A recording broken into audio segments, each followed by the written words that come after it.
Paper cancel किया sir, क्योंकि SIT 2023 में भी गठित करी गई थी, उसकी रिपोर्ट आज तक सार्वजनिक नहीं हुई, इसीलिए एसआईटी पे भरोसा नहीं आ रहा है सर।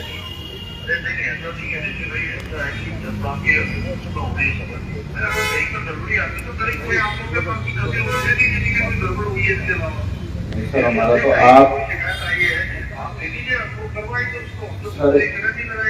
सर जितने बच्चों ने एग्जाम दिया, आयोग के पास उनकी डिटेल होगी। आप एक एक नंबर फोन करके अपनी टीम को लगाइए। हर एक बच्चा यही डिमांड कर रहा है कि दोबारा से पेपर हो सर, इसको आप कैंसिल करा दीजिए। हम सर खुद धन्यवाद कहेंगे आपको।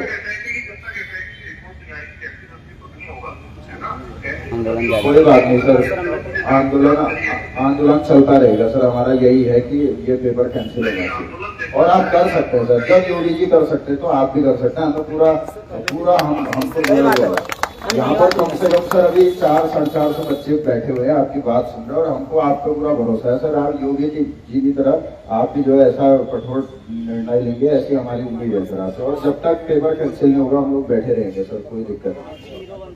पर आप भी सर कहीं ना कहीं हमारे अभिभावक है, इसलिए आपसे हमारी ये उम्मीद है। अगर आपने हम आपका धन्यवाद कहेंगे, एक एक बच्चा आपका धन्यवाद कहेगा। पेपर कैंसिल हो गया। हेलो, प्रदेश में देश का सबसे कठोर नकल विरोधी कानून लागू किया है, जिसका परिणाम है पिछले 4 वर्षों में राज्य में 25,000 से भी अधिक अभ्यर्थियों को, अधिक हमारे गरीब माता पिता के बेटे और बेटियों को योग्यता, क्षमता और प्रतिभा के आधार पर नौकरियां प्राप्त करने में सफलता प्राप्त हुई है।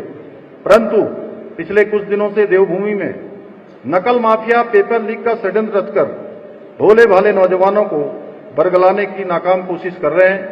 मैं आज इस मंच के माध्यम से उन नकल माफियाओं को स्पष्ट रूप से कहना चाहता हूं कि उनकी दाल अब उत्तराखंड में गलने वाली नहीं है।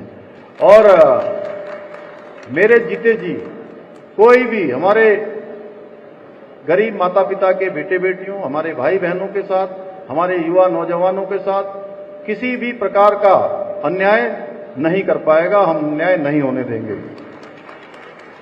यूके SSSC पेपर में नकल की जांच के लिए अभी जो एक प्रकरण आया है, और वो प्रकरण भी एक सेंटर पर एक विशेष व्यक्ति के ऊपर आया है, उसकी गिरफ्तारी की जा चुकी है, उससे संबंधित सभी लोगों से जानकारियां की जा रही हैं, और ये देखा जा रहा है कि उसका प्रभाव या वो कितना स्प्रेड तो नहीं हुआ, उसके कारण से कुछ और जगह नकल का ये अपराध और लोगों ने तो नहीं किया, इसमें सम्मिलित तो नहीं हुए, या अन्य सेंटरों पर तो कहीं इस प्रकार की कोई कमी नहीं आई है।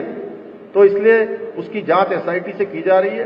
हाई कोर्ट के रिटायर्ड जस्टिस उसकी पूरी सुपरविजन करेंगे, और कहीं पर भी कोई इस प्रकार का प्रकरण आएगा, कोई भी छात्रों के हित में न होने वाली जांच में तथ्य आएंगे, तो हम जो भी छात्र हमारे चाहते हैं उनके हित में वो निर्णय हम लेंगे। और एसआईटी की जांच पूरी होने के बाद दूध का दूध और पानी का पानी हो जाएगा, और जो भी दोषी होंगे उनको कठोर से कठोर दंड दिया जाएगा। मैं कह रहा हूं नौकरियां दी है 8,995, और इसमें से 6,250 नौकरियां टेम्परेरी है, टेम्परेरी, सरकारी नहीं है, टेम्परेरी है। और उससे बड़ी बात तो ये साथियों, इसमें 2300 नौकरी गेस्ट टीचर है, गेस्ट टीचर, ठीक है, सरकारी नौकरी नहीं है, गेस्ट टीचर है। 950 इन्होंने सीआरपी बीआरपी में दिए, 3,000 इन्होंने 4th क्लास में दिए, और जो असली सरकारी नौकरी इन्होंने अब तक दी है पुष्कर सिंह धामी जी के कार्यकाल में, असली सरकारी नौकरी, वो नौकरी दी इन्होंने सिर्फ 2,745। कहा 25,000 बोल रहे हैं, और यहाँ पर आ रहा है साथियों आंकड़ा 2,745। इसके अलावा 8,498 वैकेंसी की प्रक्रिया फिलहाल जारी है, और ये उसको भी लोग जो है उसी में ये सारी इंक्लूड करते हैं। तो ये एक तरह से पोल आज खुल चुकी है कि 25,000 नहीं बल्कि सिर्फ 2,735 नौकरियां इन्होंने सरकारी अभी दी है साथियों। और वो नौकरियों में भी क्या चला, कैसे चला, वो सब लोग आप सबके, वो सब लोग जो आप ये भी जान सकते हैं साथियों। मैं दूसरी चीज एक और कहूंगा साथियों कि यहां पर काफी लोग आ रहे हैं और काफी लोग जो है अपनी बात यहां पर रख रहे हैं।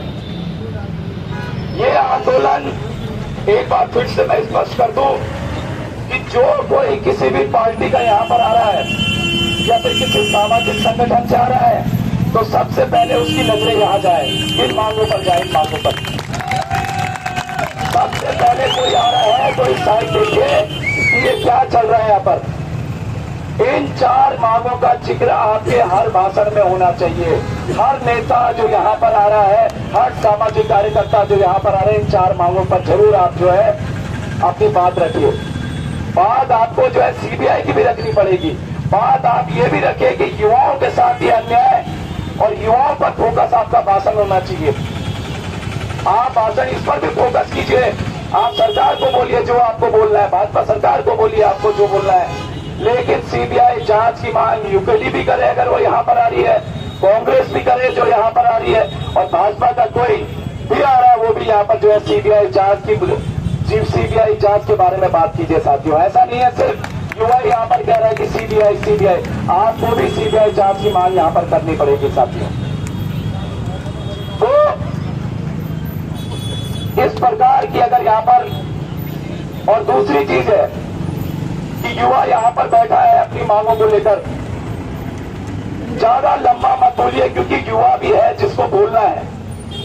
और कल मैं देख रहा था कई युवाओं के जो है बारी नहीं आई और यहाँ पर जो है सामाजिक संगठनों की ज्यादा लोग बोल रहे हैं, तो वो भी नहीं चलना चाहिए। कम से कम आप युवाओं की पीड़ा यहाँ पर सुन रहे हैं, उनको भी सुनिए, आप उनको भी मंच मिलना चाहिए उन युवाओं को।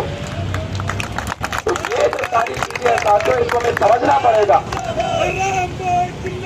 जिंदाबाद जिंदाबाद जिंदाबाद जिंदाबाद। ऐसी हरकतें पहले भी आंदोलनों में हुई। मैं भी एक और चीज सुन रहा था कि बेरोजगार संघ को नेतृत्व की जरूरत है। इस बेरोजगार संघ को 2018 में भी नेतृत्व की जरूरत नहीं थी, 2022 में भी नेतृत्व की जरूरत नहीं थी और 2025 में भी नेतृत्व की जरूरत नहीं है।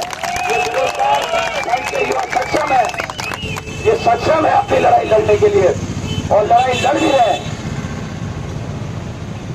प्रदेश के युवाओं की मांग हमें यहाँ पर मनवानी है किसी भी हाल में, और अगर जरूरत पड़े, ये निकम्मी सरकार अगर नहीं कर रही है तो आपका भाई राम कटवाल यहाँ पर अनशन पर भी बैठने के लिए तैयार रहेगा। आपने अगर ये देखा होगा साथियों, यही राम कटवाल अगर 13 दिन के अनशन में आपके लिए बैठ सकता है तो आज खुद भी बैठ सकता है साथियों यहाँ पर अनशन के लिए। लेकिन यहाँ पर बातें हो तो युवाओं की बातें हो, उनसे संबंधित बातें हो, हल कैसे निकल सकता है। सारी सामाजिक जो यहाँ पर पार्टियां, राजनीतिक पार्टियां हैं, वो यहाँ पर कम से कम ये डिस्कस करें कि सरकारों से जो है ऐसी कैसी बातें मनवा सकती हैं। क्योंकि ये युवा साथियों यहाँ पर इसलिए आ रहा है क्योंकि इसको अपनी मांगे मनवानी है और यही असली सच्चाई है। तो एक बात साथियों, पुनः मैं आप लोगों को ये बता दूं कि बात हम लोगों की चल रही है, चीजें आगे जरूर बढ़ेंगी और अगर चीजें आगे नहीं बढ़ी तो जिस कॉल का हमने आपको कहा था कि एक दिन वो कॉल भी होने वाली है साथियों, जिस दिन पूरे प्रदेश से यहाँ पर 20 से 25 हजार युवा आएगा साथियों इस परेड ग्राउंड में, 20 से 25 हजार। उस दिन का भी हमें इंतजार है, हम पूरी नजरें रख रहे हैं यहाँ पे।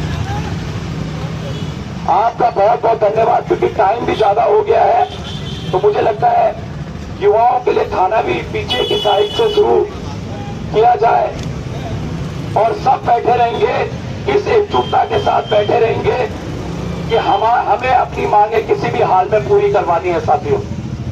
पेपर चोर, पेपर चोर, पेपर चोर, पुष्कर धामी मुर्दाबाद, मुर्दाबाद मुर्दाबाद। जोश का मैं थोड़ा और तेज पीछे वाले, पुष्कर धामी मुर्दाबाद।